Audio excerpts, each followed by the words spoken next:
Ruang hening. Ini basic banget mungkin ya. Apakah keheningan itu kosong gitu, atau justru di situ penuh dengan sebuah informasi yang bisa ditangkap, yang tidak bisa ditangkap oleh pikiran biasa?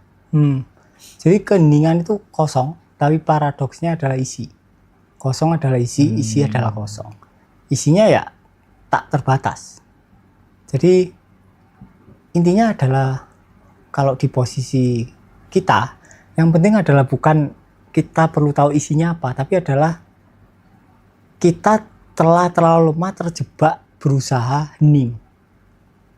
Contoh, kita berusaha mendiamkan pikiran.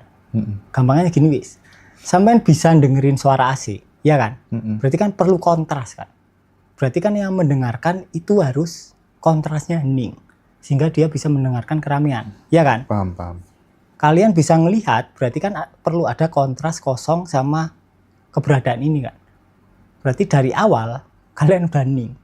Usaha kalian untuk berusaha hening justru membuat kalian maju ke depan dan gak hening.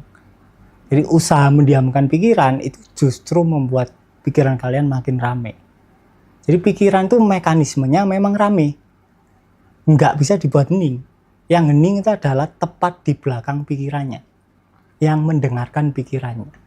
Jadi berhenti berusaha mendiamkan pikiran, didengarkan saja, otomatis kalian mundur. Semakin mundur, kalian semakin menyelami lautannya.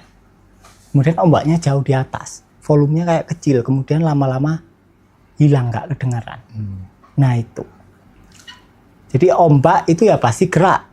Kalau nggak gerak ya nggak ada ombak, ya kan? Jadi sifat dasar ombak itu adalah gerakan.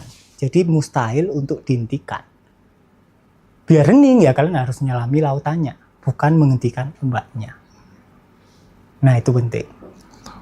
Nah, kenapa pada saat kemudian kita sering untuk jeda, sering untuk diam sejenak, sering hening, itu justru banyak hal-hal yang nggak biasanya itu malah terjadi gitu. Contoh, selalu dapat apa misalnya kayak mimpi, tapi mimpi itu guidance mas, bukan sekedar bunga tidur gitu. Belum lagi misalnya kayak tiba-tiba pada saat tidur kayak ada yang ngebangunkan gitu, membangunkan.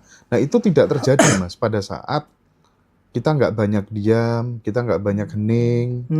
Itu nggak kejadi hal-hal yang seperti itu nggak kejadian gitu. Itu tuh mungkin itu dulu deh dijawab, nanti lanjut pertanyaan selanjutnya. Oke, jadi gini. Jadi mimpi diperlukan sebagai petunjuk hanya ketika kalian tidak terlalu hening ketika dalam kondisi bangun. Jadi inspirasinya nggak bisa masuk. Nah, ketika kalian tidur, kalian hening, akhirnya berperan sebagai guide. Tapi ketika waktu bangun kalian hening, kalian totally hening, sesering mungkin ya, mimpi tidak diperlukan sebagai guide.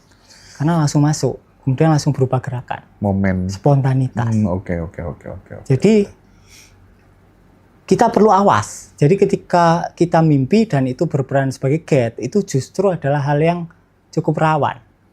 Berarti kalian tidak terlalu banyak hening di kondisi waktu mata kalian bangun, waktu terjaga. Hening itu bisa dimaknai pada saat kemudian sadar penuh gitu, bisa dimaknai itu ya? Yes. Oke. Tapi bukan berusaha untuk sadar ya? Ketika kita berusaha sadar, kita maju, akhirnya nggak sadar. Nah itu hasilnya.